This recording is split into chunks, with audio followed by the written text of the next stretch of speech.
Hi, Kylie.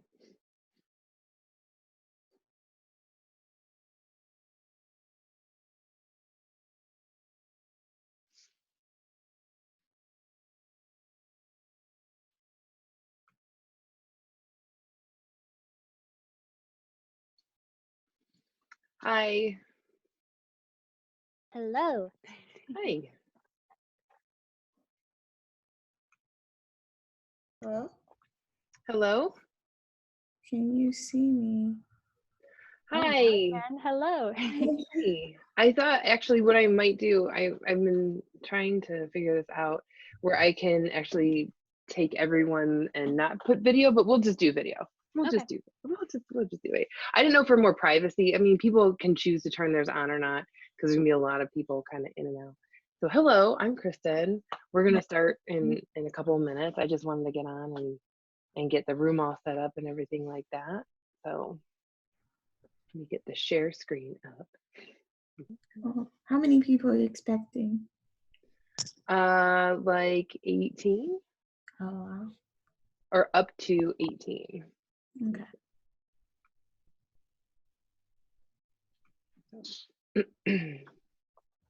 So you can see the PowerPoint, right? Yeah. And then I'm gonna mute everybody. I'm gonna tell everyone like what I'm gonna do, how I'm gonna do this is basically I'm going to mute everybody once I start my presentation, and I'll have the chat up. So if anyone has any questions or need anything, you are welcome to do the chat. Okay. Okay.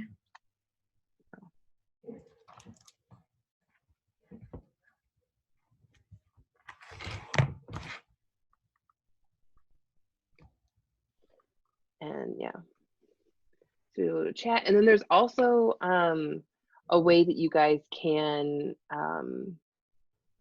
if I grab the participants, there's a way that you guys can also like raise your hand. So that's another fun one.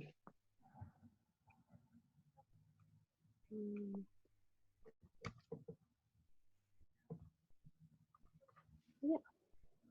This is actually my first Zoom meeting so far. I am learning as we go. There's another person.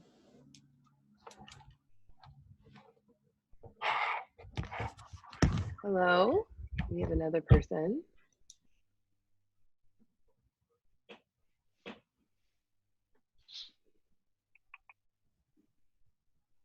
So yeah, this is, tell me which background you want. So this is my house, obviously, right? But we can either do my house or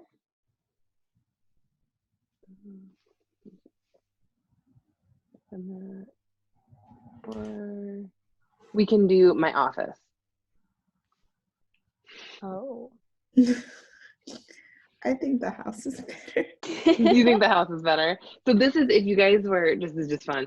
If you, and I'll probably do it again for everyone else, but if you were actually in my office meeting with me, this is the view out my window. Of course, on a really nice day in summer, this isn't the view outside of my office. But we'll just do none for right now. And just do that. So. Mine is this wonderful room divider, so you guys can't see my laundry that needs to be done. Right. And it's I have to be very aware. I was like, I usually have like things in my office for people to look at while meeting with me. And I'm like, and up until like I didn't have this poster that I have behind me framed. And so I'm like, I need to frame something to put something behind me. I just haven't put it up on the wall. So I need to hang it. That's where it's gonna go. If I don't know if you guys know what it is, for fun fact, that is the office. So this is the Dunder Mifflin layout of the office. I have that behind me, right? Because in front of me is the layout of the friend's apartment. So it's like the blueprint of the friend's apartment. So I have those two things like in front of me and behind me, but you can't see it. These are pretty interesting pictures to have around. Like everybody has, so I get it. Right, and that's like the weird artwork, just so you guys know, get to know me. This is kind of the weird artwork that I have in my house. So like I have a cross section of 111 Archer, Avenue, which is the house in Royal Tenenbaums. Oh. Hello. So I have that as like as art, and then I also have their travel posters for the different Star Wars planets. So like it says like come to Endor, and it has like a, you know, a nice picture of what Endor looks like. Those are the weird arts that I have. Oh, we got more people coming on. Welcome, welcome everybody.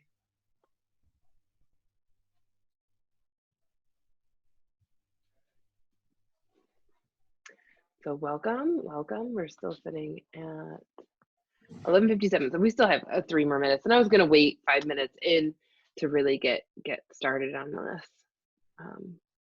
Yeah.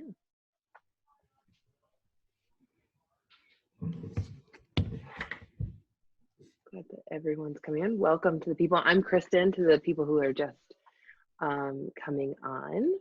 So welcome. And I'm gonna do this. So it is recording this, and I'm gonna put it up later. So if there's something that you know, realize later that you wanted to ask, or something that I go over and you wanted to revisit it, this is going to be recorded. You can always ask me for the recording, and then we're also going to probably put this online. But I'm probably going to do this like every 2 weeks while we're working remotely, while I can't meet with people, because I had a really great response to this. So yeah, I hope, is everyone doing okay? Oh, so quickly, there on your screen, you should be able to, welcome, more people. On your screen, you should be able to, there's a thing at the bottom that should say like reaction, and you can do like thumbs up or clapping.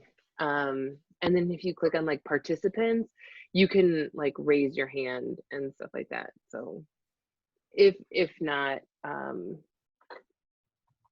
let me make sure everyone can do that. There's also a chat too. If you open the chat, you can ask questions in the chat as well. And that way I can answer any questions while you're welcome to ask any questions during, and I'll go over this again in just a minute.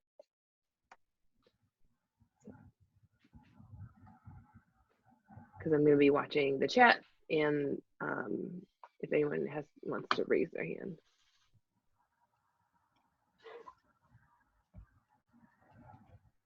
And of course, right then my mom's like, let's FaceTime. Is everyone having fun in quarantine? I can start that off. Is everyone having fun in the chat if you want to answer, so that I know that people are up in the chat. Is everyone having, like, is anyone having a relaxing time, or is everyone super stressed? Do you want us to type that in the chat, or like say? Yeah, go ahead and answer in the chat. Oh. Because I'm gonna go ahead and mute everyone but my GA and myself. So, because, oh, by the way, Kylie right here. You can wave, Kylie. Hello everyone. Kylie is my graduate assistant, and so she is she's been helping me. She's going to help me out with this. So I haven't actually seen her in like 2 weeks.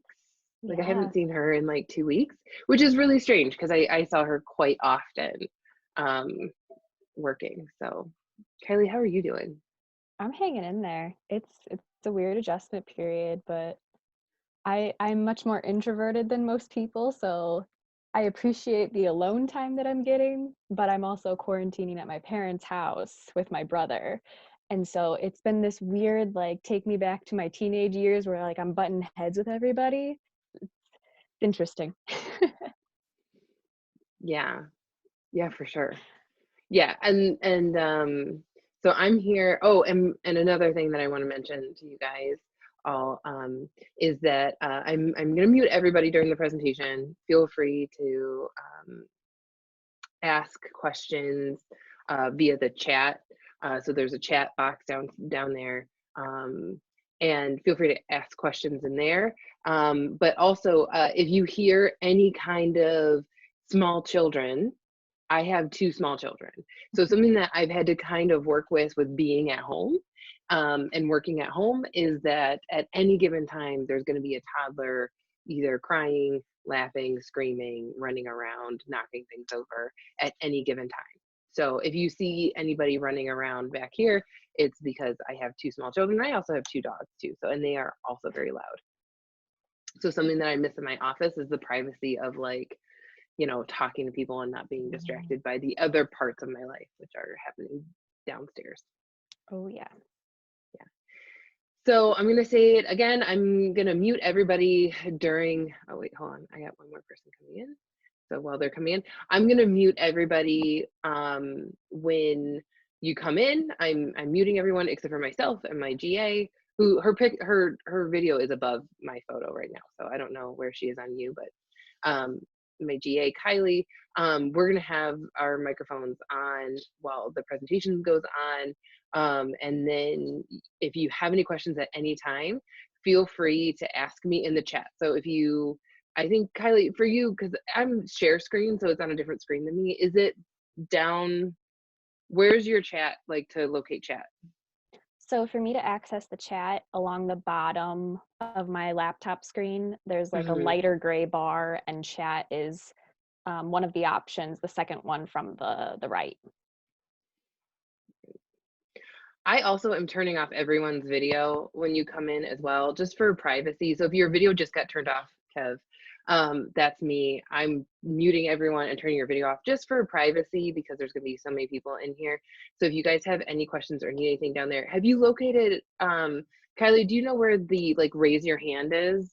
Have you seen that? Yeah, so in the same bar at the bottom, it says participants, and there's like a little number 9 above it. Click that, and then there's a new window that pops up, and at the bottom right-hand corner, there's a raise hand button that you can click.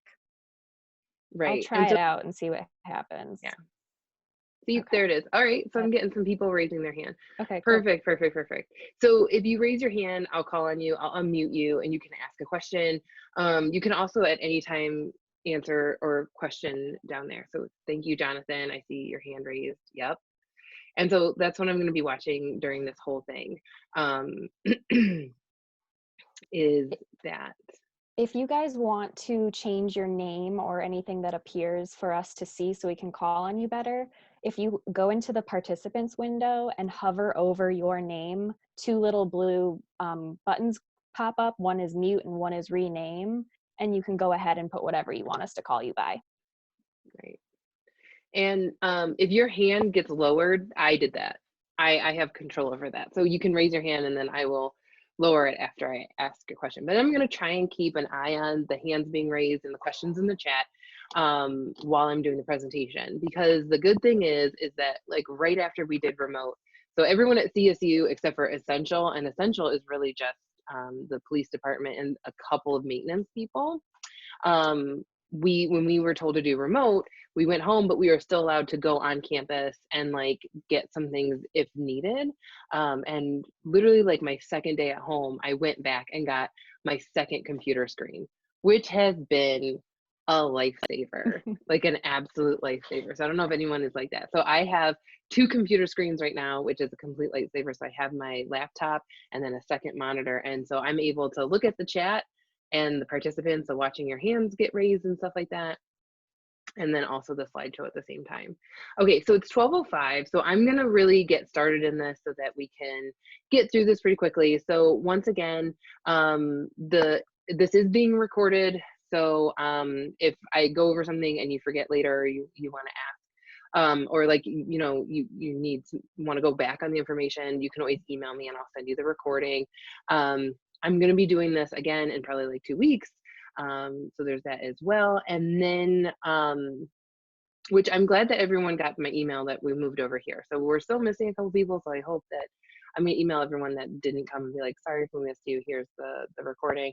Also, so again, down in the little toolbar down at the bottom of your screen, it should have participants, and that's where you can raise your hand.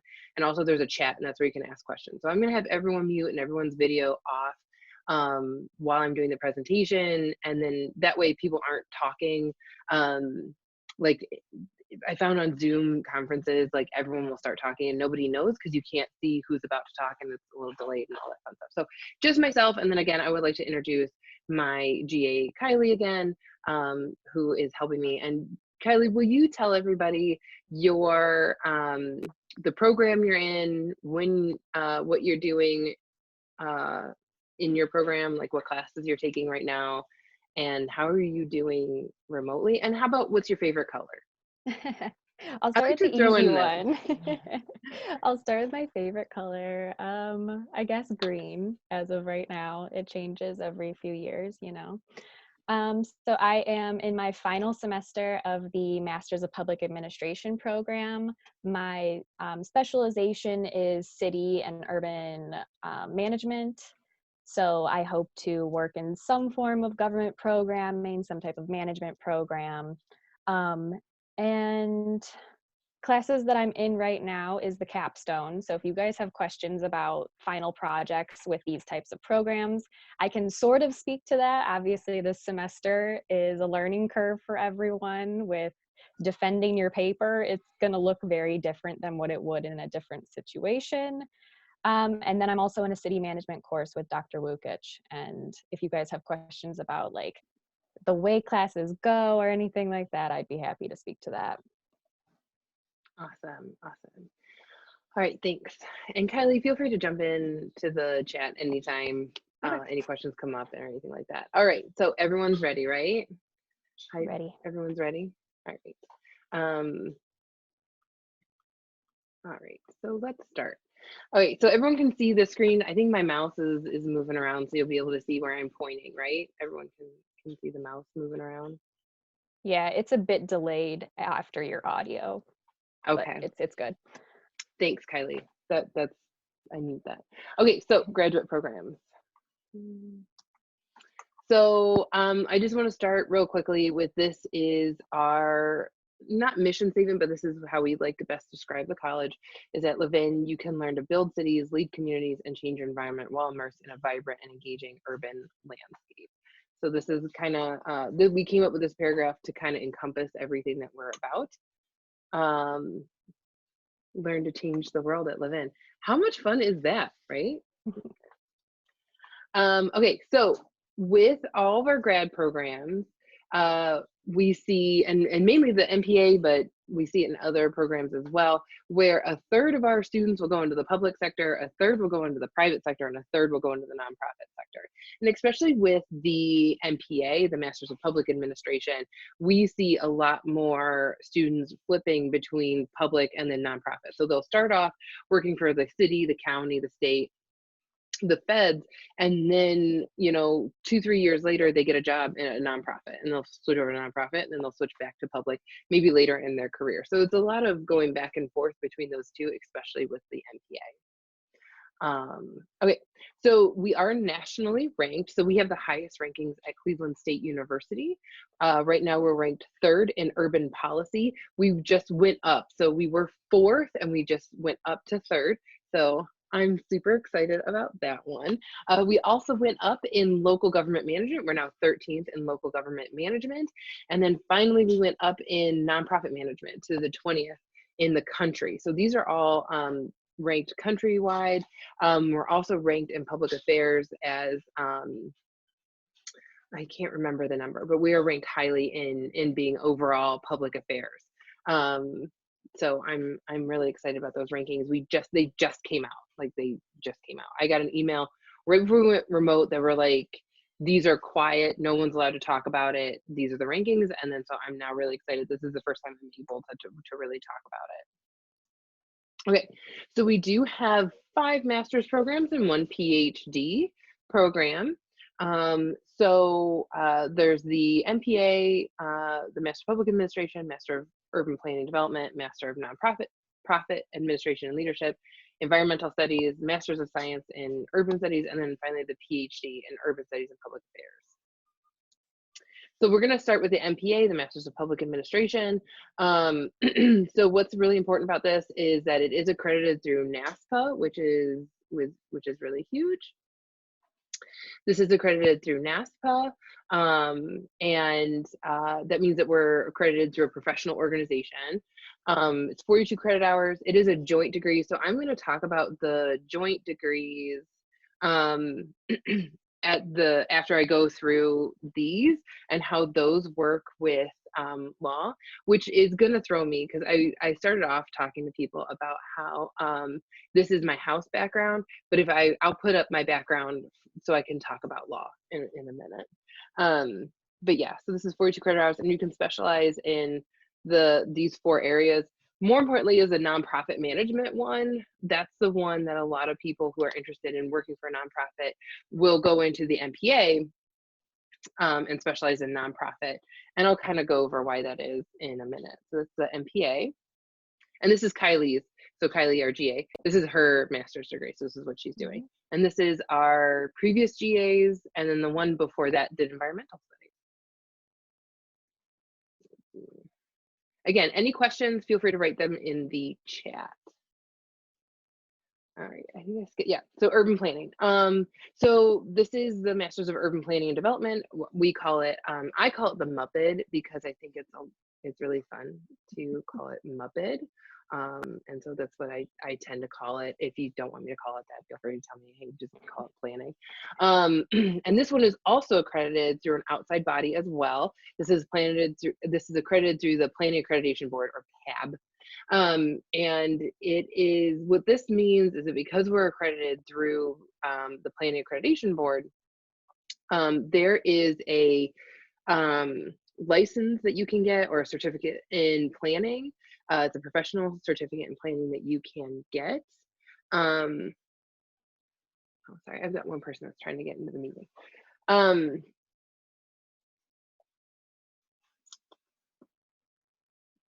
Anyways, so yeah, so this is the accreditation. And when you go and do that licensure, you have to wait like 2 years of professional service in planning to take the licensure, like the exam. If you do our program, you don't have to wait the 2 years. I guess that's what I'm trying to get to say, is that you don't have to wait the 2 years. You can, it's a shorter amount of time. And Dr. Ganning has a lot of information on that. She is the program director for this. And she was going to join us, but unfortunately something came up last minute, but she's happy to answer any questions about taking that licensure. I don't know offhand the letters for the licensure. It's like the AICP or something like that. I apologize for not knowing those.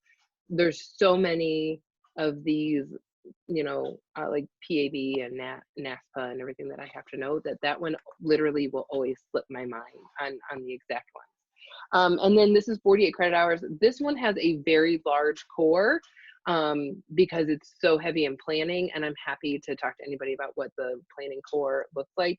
And then we do have specializations. You don't have to specialize in anything in the planning. So if you want to take like a real estate class, an environmental class, and a historic preservation class, you can just do a general Masters of Urban Planning Development.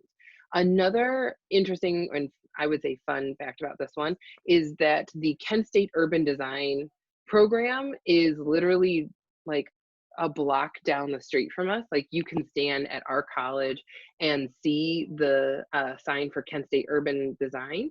And you might be like, why are you bringing that up? Like, okay, because they do design. They have an architectural college and they do design, and we do planning. And so we made an agreement where their students come over and take our planning courses because we are, you know, ranked and known for planning. And they don't specialize in planning, they specialize in design. And so because their students come over and take planning classes, as a planning student, you can go take an urban design course through Kent State. So we're working together on that because our programs are very different. They're doing more design and we're doing more of the applicable planning. So I wanted to throw that one out there as well. So next is the Masters of Nonprofit Administration and Leadership. This one is very focused in nonprofit. There are no specializations in it because it's just, this is the nonprofit one. And you're welcome to do either this one or the MPA, either one work for you. The only thing that I am gonna say is that the MPA, not only is it accredited through NASPA, but it's more recognized when it comes to like letters. So when you are putting it on a resume or anything like that, MPA is more universal. People know those letters, just like in the back of my name. When you graduate with a master's degree, you get to put letters behind your name. And so I put my MED, so I have a master's in education, higher education, which is why I'm sitting here. And then, so it's the nonprofit, if you look at masters throughout the country, they tend to have like different letters, different meanings and stuff like that. So the MPA is more recognized. However, if you are going to work in a nonprofit, they like you to have a master's degree in nonprofit. So it's up to you. You can get a job with an MPA at a nonprofit, or this nonprofit. What we like to say is that if you want to start your own nonprofit or work for nonprofits for the rest of your career, this is the one for you. It is also short. It's between 40 and 44 credit hours. And it goes over everything you're going to need to know to run or start your own nonprofit, 501c3. So the next one is a Master's of Arts in Environmental Studies. And this one also has the dual degree JD MA, MAS. And so this one, how I describe the Master's of Environmental Studies is, so environmental engineering, we have 3 environmental programs at Cleveland State University. So we have environmental engineering.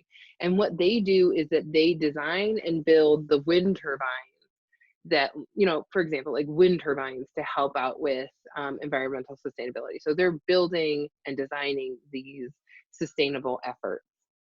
And then you have environmental science, which what they do is that they go and they take water samples. This is an example, is that they go take water samples from Lake Erie, they bring it back to the lab, they study it, they count the amoebas, and then they write a report on why it's important that, you know, we are paying attention to these amoebas. Versus what we do in environmental studies is that we more focus on the policy. So what we do is that we take those wind turbines and we say, okay, so this is why we should be using them. And this is why cities should be having them. And this is why we should be moving more towards sustainable energy. We look at the amoeba report and we say, this is why this is important. And this is why policymakers should be paying attention to the amoebas in the water and stuff like that. So we are that go-between. So we have to know a little bit about everything when it comes to it, why we should have sustainable energy, what are we doing, what are the engineers doing, and why it's important. And we also need to know what's going on in the science aspect. And then we write policy and we talk about it. So if you don't like the river catching on fire, which I never liked it catching on fire, I wasn't alive when it did, but that's environmental policy. So we stood up and we said, this is not okay. And that's where we did that. So and so that's with, this one also has the JD MES. So what I mean by the dual degrees is that if you want to practice law, so you want to be a prosecutor, judge, work for the government as a either a lawyer or have that law background, the MPA JD is great. If you want to work in planning law and zoning and stuff like that, having the dual degree is great. And if you want to work in environmental law, this is another really great one. And how this works, so I'm going to talk about the dual degrees. So let me change my background. So I need this background for right now. So this is if you were in my office, this is looking out my window.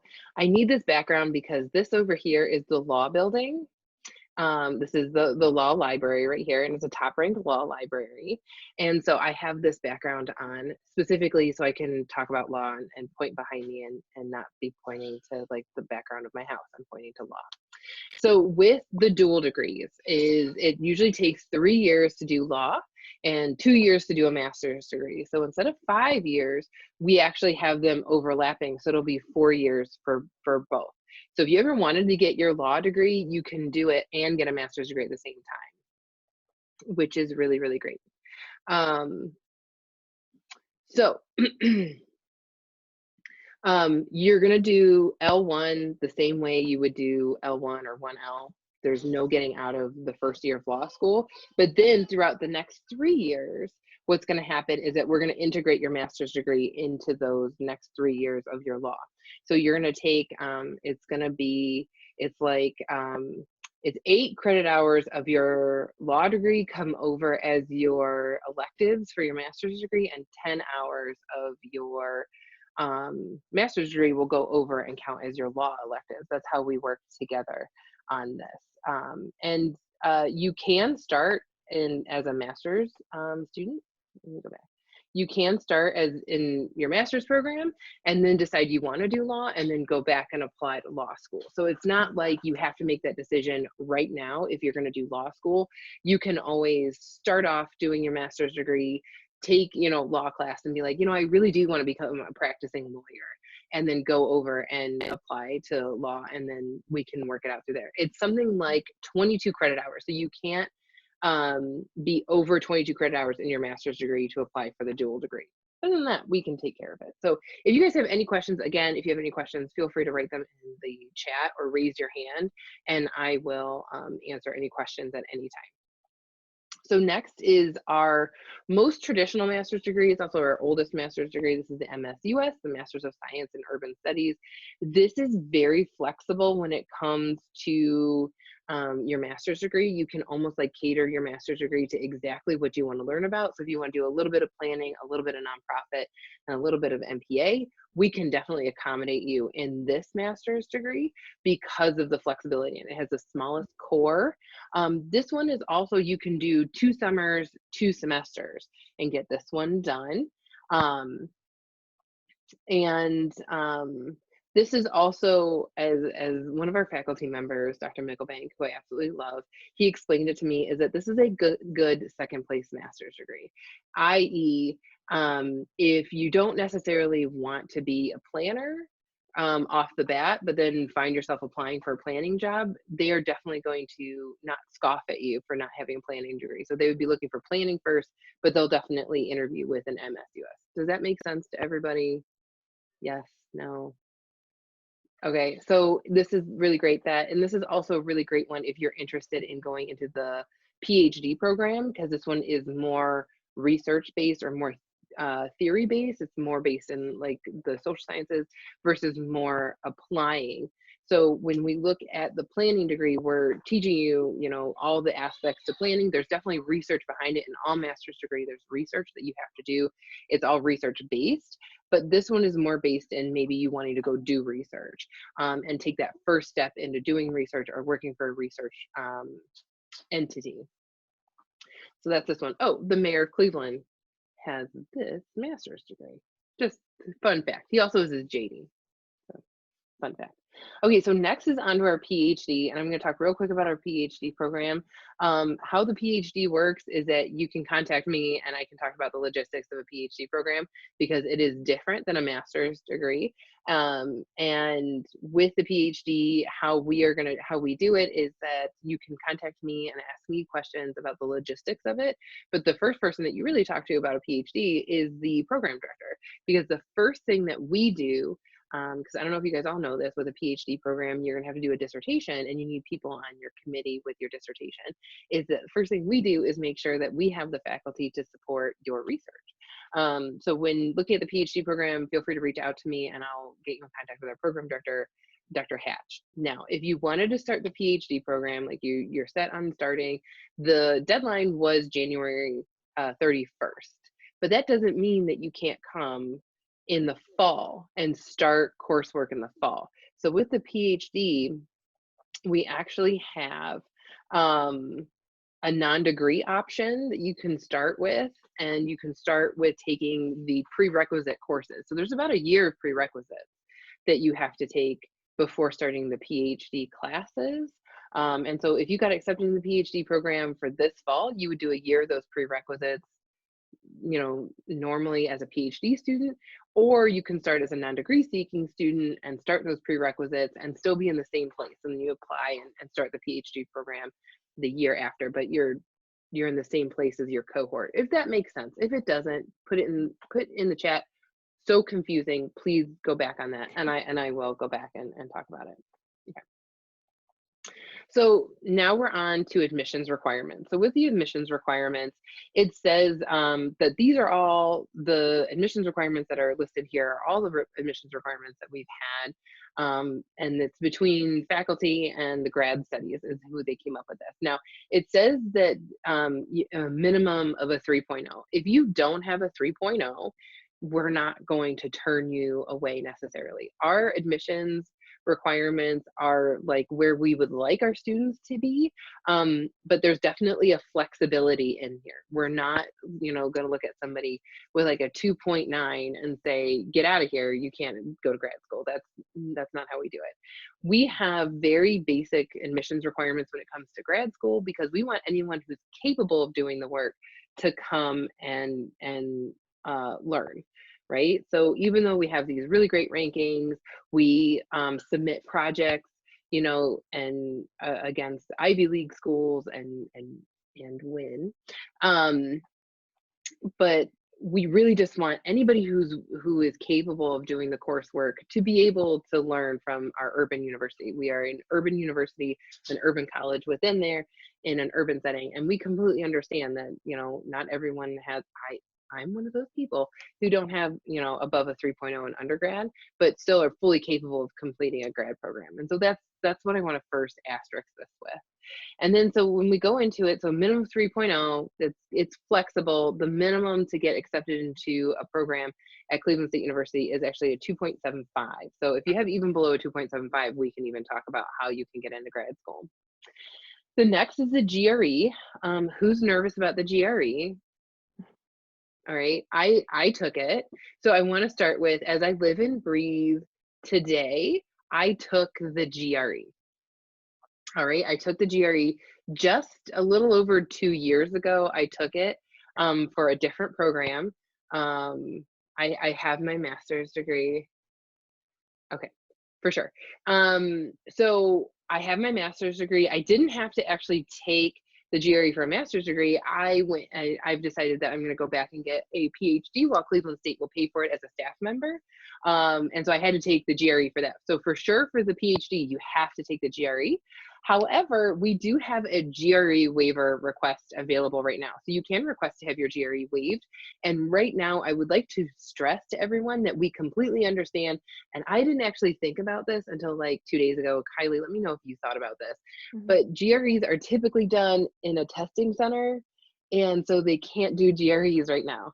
They're setting it up so that you can download the software and take the GRE at home, and basically you have to have like a webcam because someone's going to sit and watch you take the GRE for the 3 hours. But while that's being set up, we do have the GRE waiver request available. So you can request to have your GRE waived and not have to do it. And the GRE request is actually available on our website. I will show you at the end of this presentation. I'll bring up the form and what you need. Basically, you need a personal statement, a resume, a writing sample, anything from your undergrad or that you're particularly fond of, that you did well in, also that you did well in, that kind of just shows that you can write a paper, because master's degree is a lot of writing papers. And then we need 2 letters of recommendation, preferably from faculty. So it's faculty that we would like it from. We don't need a letter from your cousin saying that you're a great person. I completely believe that you guys are all really great people. What we're looking for is that you're capable of doing the coursework. So even professional letters we will take, but we prefer letters from faculty that just kind of talk about, hey, I had this person in class. They were active in class, they could get their point across, their papers were always a delight to read, and they're fully capable of doing that. And there are additional requirements for the PhD. So I do have a question, because I don't think I have a slide in here on certificates, so I'm glad that someone brought up certificates. So please elaborate on the graduate certificate in urban real estate development. Okay, so with the certificates, we do have certificate programs. I believe we have 6 certificate programs, and how those work is that they are 16 credit hours a piece, so about 4 classes each for those. I have to switch over, my AirPod is gonna die. So there are 4 classes in each, except for the GRE, it's 3 classes, but they're each, oh no, so that one's the one that has 12. So there's 3 classes in the GRE one. And how that works is if you already have your JD or a master's degree, you just apply for the certificate program, and do the pay by mail and email me, like once you've submitted the application. And what I will do is I will see if I can't get your application fee waived, because we're waiving, it's unofficial whether we're waiving applications right now. So if after this you would like your application fee waived, just let me know and I will email people at the Grad College and ask if I can have it waived. So just when you apply, do pay by mail. And then we just need really just the transcript. So if you have it already from CSU, we already have those transcripts. And then you can, the application, and we already have your transcripts, and then that's all you have to do to apply. And it's just the 4 classes, and you work with our grad advisor on scheduling the courses. Usually take about 2 a semester, and he'll tell you when different ones are offered.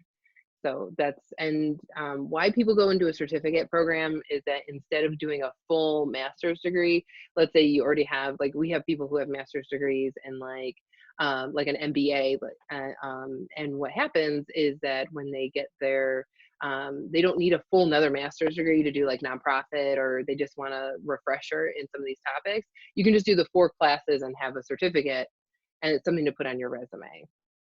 So I hope that answers that question. Okay, so now I'm going to talk about engaged learning. So we have, first and foremost, is that we have so many alumni and partnerships throughout the city of Cleveland. What's really great about being an urban college in an urban setting is that we could not ask for a better classroom than Cleveland State University, or Cleveland State being at in Cleveland. So we are in the heart of downtown. So we're right downtown. We're right next to Playhouse Square. Even better is that the urban college is the closest to downtown than the rest of the university. So we are literally across the street from Playhouse Square. And with that being said, we have so many partnerships throughout the city that they are looking for our students to be interns. So if you want to get an internship in your master's degree, we can definitely help with that. We have a whole office that is dedicated to just doing internships. But as most people are doing their master's degree, you might be working like full-time. In fact, 2/3 of our students work full-time and do a master's program. And so the second thing that we have, so that you don't have to do an internship, is that we have mentorships. So we have a whole mentoring program that's set up. Kylie, did you do the mentoring program? I wish I would have. So we have a whole mentoring program where we have mayors, city council people, directors, CFOs, all on, I think we have a 75-person list right now. And all these people have agreed to meet with our students once a month for the full academic year. So we pair you with somebody, you meet with us, you tell us who you're interested in working for, what you're interested in doing, and we will pair you with somebody in the workforce right now to kind of work with you. And they will work with you on everything from, resume help to how they got there to meeting people. So we had a grad student who he recently graduated. He graduated last year, which is always makes it's bittersweet whenever I have my grad students graduate. But anyway, so the first year he did the mentoring program, he worked with the Ohio Department of Transportation, so ODOT.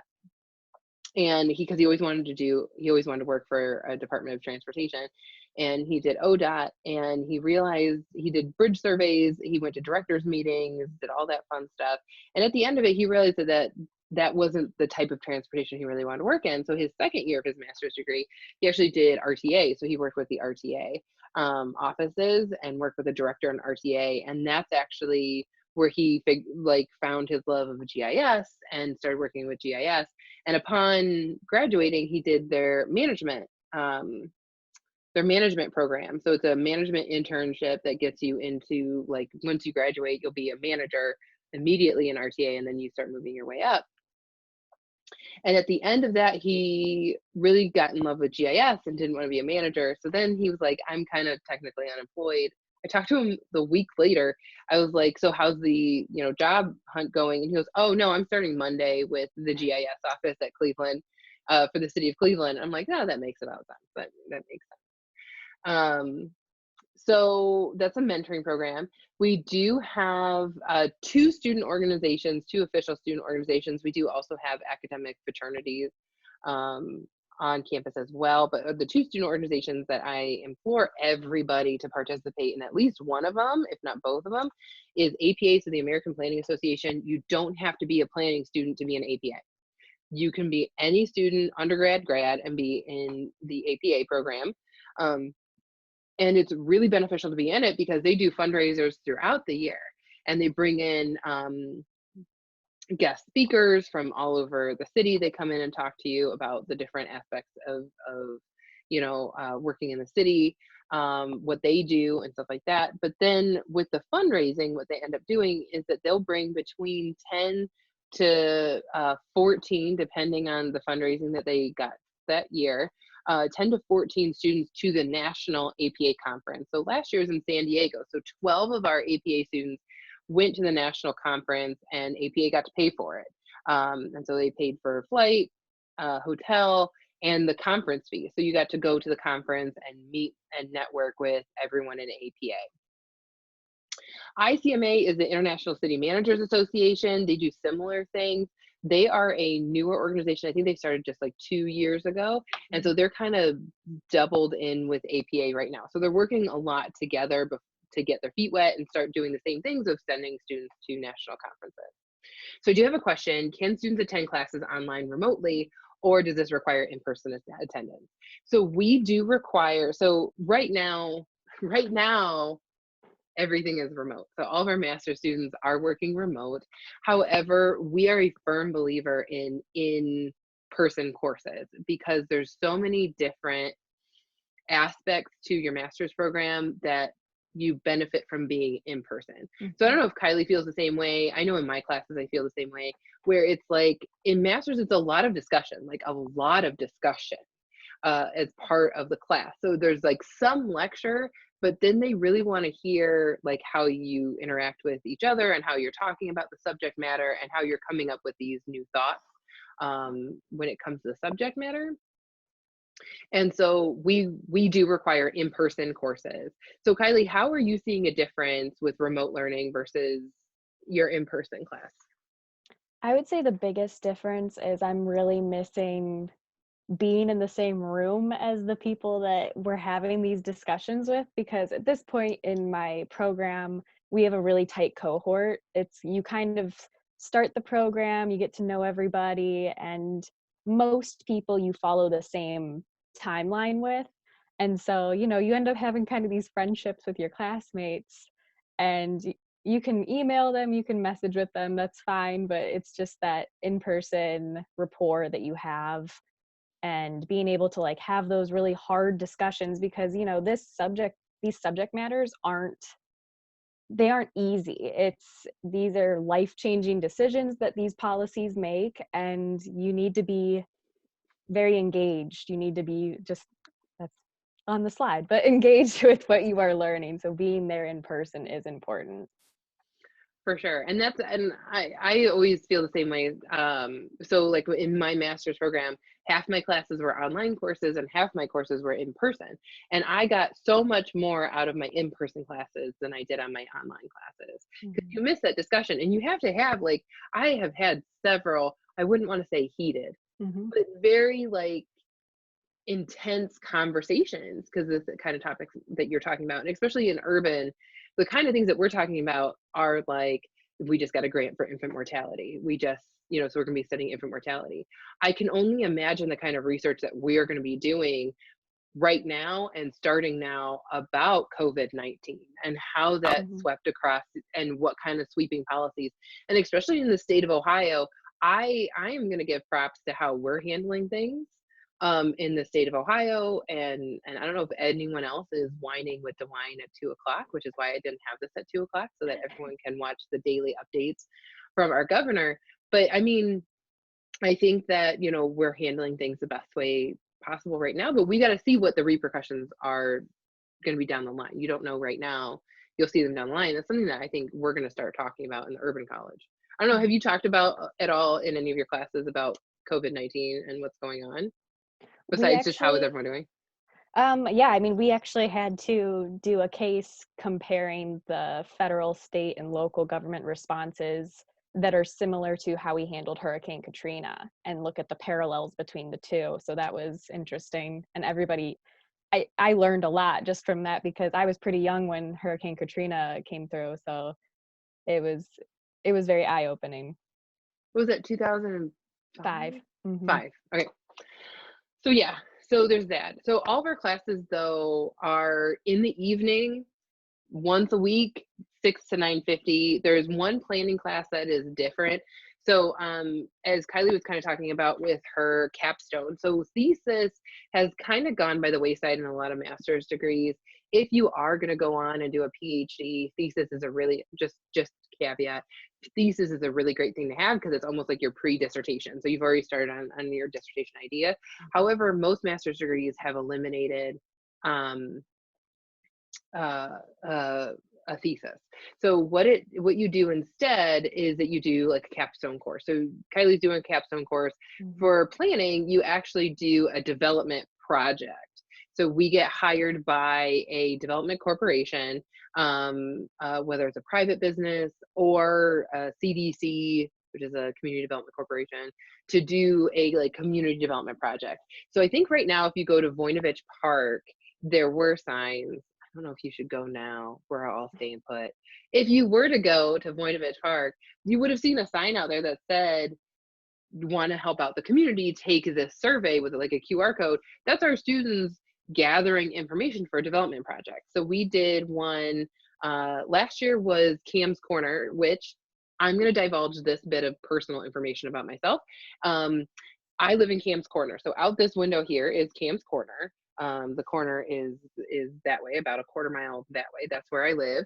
And so I was really excited because our CDC hired, and I had nothing to do with it, hired our students to do a community revitalization. So we had Kmart that moved out of Cam's Corner. And so we have this big open vacant space, which is no bueno. And then they also want to revitalize the RTA. So we have an RTA stop here, which is my favorite RTA stop. It was my favorite RTA stop before I started, before I moved here, just because that's the RTA stop that I take to go downtown. So I'm going to move this along a little faster. So anyway, so that's the development project. So you do it from start to finish. What was there?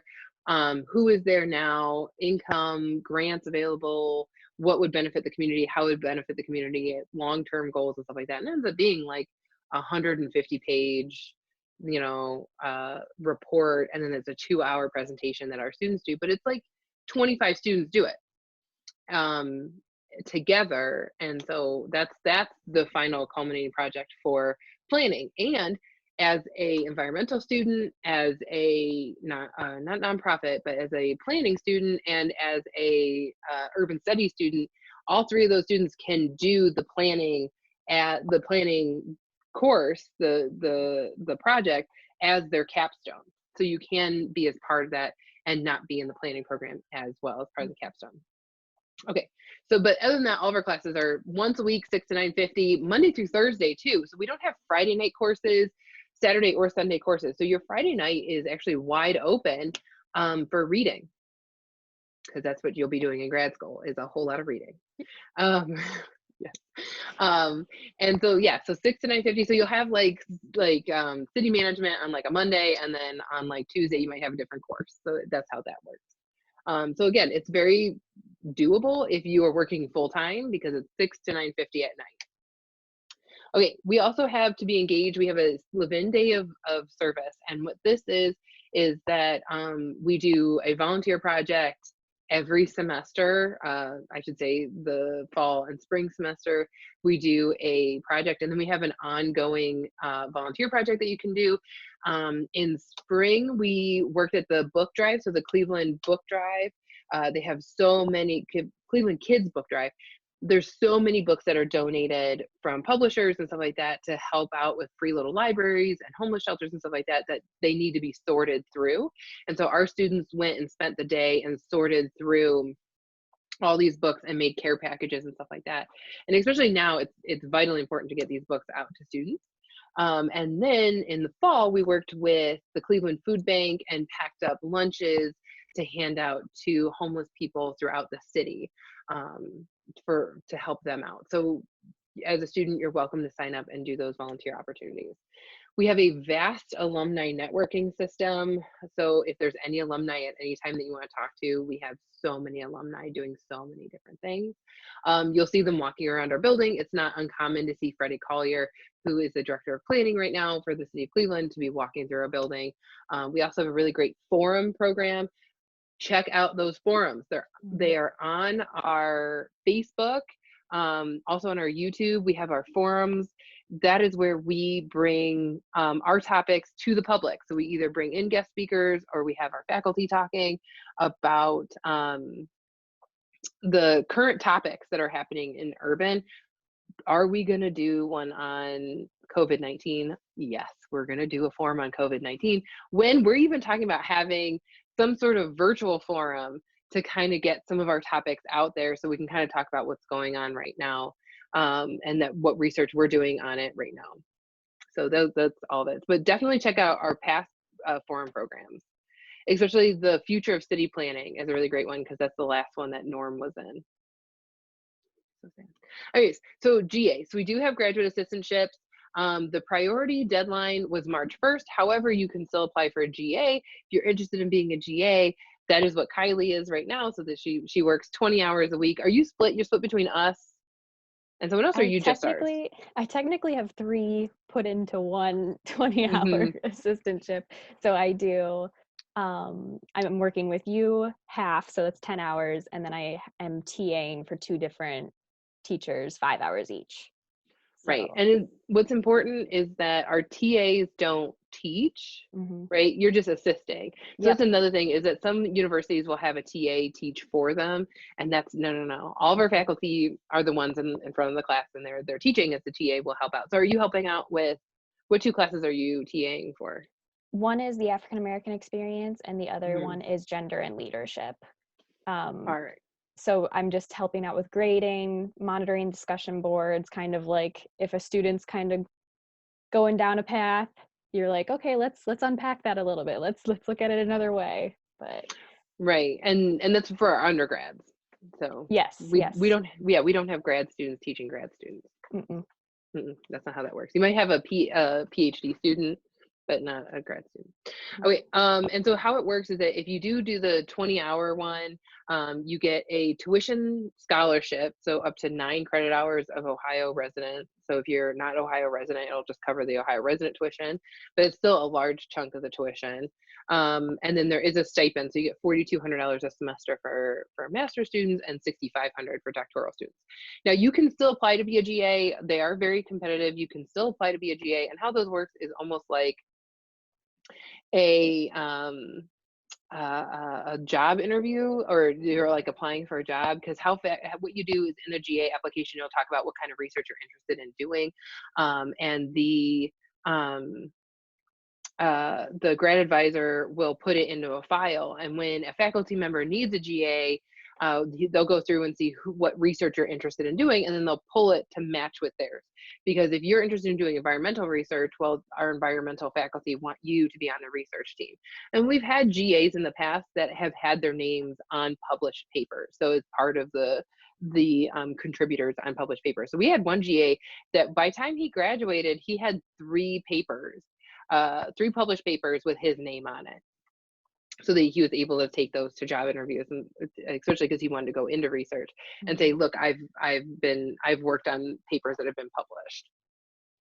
So important deadlines. We have rolling admission. So especially right now with COVID-19 and everything like that, you might be like, oh my gosh, I can't even think about this, or I want to work on this later. I would say if you want to come in for fall, have everything in by the end of July, right? So have all your paperwork in and everything by the end of July. That's what my personal deadline I like to see. Have I had people get all the information and apply the week before classes, and I've gotten them registered the week of. Yes. Is that fun? No. And I don't suggest that. So we're talking in April right now about fall, potentially even spring next year. And so if you want to get it in, we're sitting all in quarantine, you're welcome to get all your information in. So grad assistantships, the priority was March 1st. You can still apply for grad assistantships. You want to apply to be accepted first, and while you're going through the acceptance process, you can apply to be a GA, because we won't even look at your GA application unless you've been admitted into the program. And even better, if you are applying for a GA position, also go ahead, and if you've been accepted and you've applied for GA, enroll for classes, because we have something called multi-term registration, which means that you can register right now. Our admitted students are registering for summer 2020, fall 2020, spring 2021, and summer 2021. So you can apply for 4 semesters right now, or enroll for 4 semesters of classes and get that through. And if you're enrolled for classes for the fall, you're like, that looks good when we're looking at your GA application, because we know that you're committed to coming. All those fun things.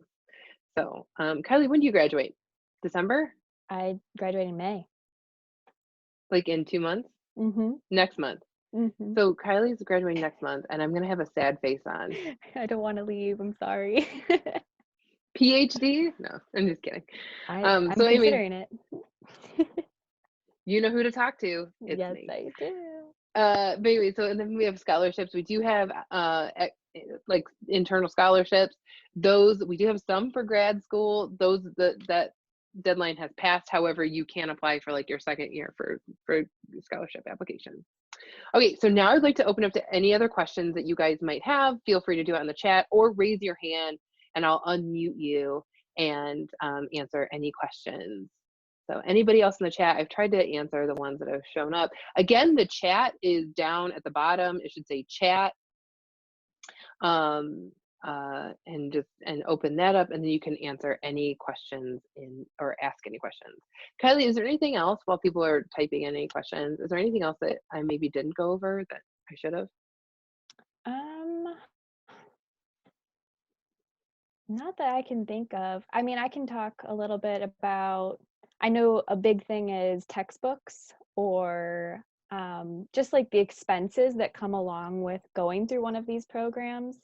I can speak to a lot of professors do everything in their power to not actually have a textbook for class. They'll just put the assigned readings online. And there's a lot of resources that CSU offers. So if there is a textbook you need, you can go to the library, you can, there's a lot of different scholarships specifically for that. That's one anxiety that I always have before going into any type of program. So I want to talk about the library one, because that is definitely something that I didn't figure out until later, is the library. So we are hooked up with Ohio Link, which means that we are connected to all the public libraries in the state of Ohio, because we are a state government entity. So we are a not-for-profit government entity, Cleveland State is. And so we're hooked up to all of the public libraries in the state of Ohio. So when I need a textbook that I know that I'm not going to need ever again, I will go to Ohio Link and I will request it. And so, and this is something that I don't know if Kylie, you knew this or not, but so okay, so I brought this back up because that's the library. So that's Rhodes Tower. So that's the library right there. And that is kind of, I don't want to say far away, but it's it's a distance. You can have those books sent to the law library and pick them up at the law library. So that's what I do, is that I have all my Ohio Link books sent to the law library and not Rhodes Tower, because Rhodes Tower is not on the Interlink. So do you guys know what the Interlink is at Cleveland State? So the Interlink is all the buildings on Euclid, which are majority of the CSU buildings, are connected through these skywalks. So if it's too cold, too hot, too rainy, too snowy, and you don't want to walk outside, I can walk from the Urban College, which is the first stop on the Interlink, all the way to the Rec Center, which is the last stop on the other end of campus, the east end of campus. And so what you do is you just walk through these skywalks, and I can walk from Urban to the law library and back without even going outside. I can also walk to the student center. I can walk down to main classroom where there's more food there, and just kind of walk around. I know that some of our students will actually come early, park in our parking deck, which is also hooked up through a walkway, so you don't have to go outside to go to the parking garage. And they will come early, go down to the rec center, work out, and then come to class, and all inside. I also want to talk about safety real quick. So with safety, I have never felt, and I mean, knock on wood, unsafe on campus. I've had classes that have gone till 10:30 at night, and I've never felt unsafe. However, I understand that we're in an urban setting, and that being said, we're not like my undergrad. I was in the middle of cornfields, so it was real safe because nobody drove all the way out to those cornfields. But we are in an urban setting. There's people walking around outside and stuff like that, and they do come into the buildings. If anytime anybody feels unsafe, we have a really great police department, and which the chief of police for Cleveland State Police is our alum, so he has his MPA from us, and most of the police department also are alum. And so if you ever feel unsafe, we do have an escort system, so you can call, someone will come escort you to your car. And then we also have police around, and we have a see something, say something. So I think I've called I've worked on campus for about 5 years now. I think I've called the 2020 number like twice, and it's usually first thing in the morning. So I feel safe. I should say that I feel real safe on campus. Knock on wood, which I feel real safe right now because I'm at home. And then we also have other things. As a grad student, you'll have access to the rec center.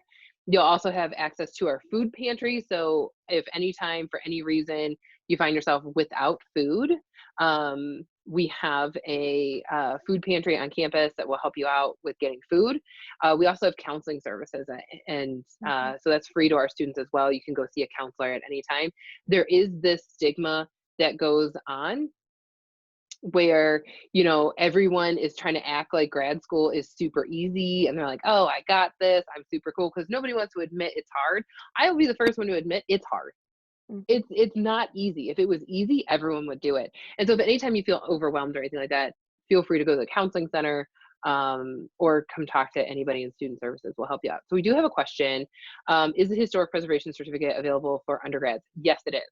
So undergrads can do historic preservation, or grad. It works for either. It's just their cross-reference courses. So if you do the grad certificate program in historic preservation, you'll end up doing more works and a couple extra projects throughout the 4 classes, because when we cross-reference classes, so it'll say like 456/556. So the 556 is a master's, and they have to do like extra papers and extra readings and extra work, being that it's a grad program.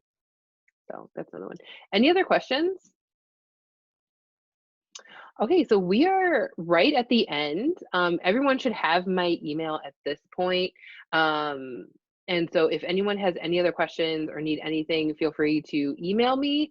And we can also set up a one-on-one meeting. I'm doing all these virtual ones one-on-one as well. So there's that. Anything else? Any last words, Kylie? Well, I hope you'll all consider applying. I know I had a really good time at CSU. It's very bittersweet being in my last semester. So, yeah, if you guys have any questions, please reach out to Kristen. For sure. And I want to thank everyone for coming on, and let me know if you need anything. And once again, if you want to go ahead, and if you do apply for fall, or spring is open as well, for go ahead and do the pay by mail and email me once you've done that. You should all have my email. Email me once you've done the pay by mail, and I will see if I can't get applications waived, like the fee waived, the $40. All right. Well, thanks you guys so much for coming, and everyone have a fantastic day. Thanks, everybody. Thank you.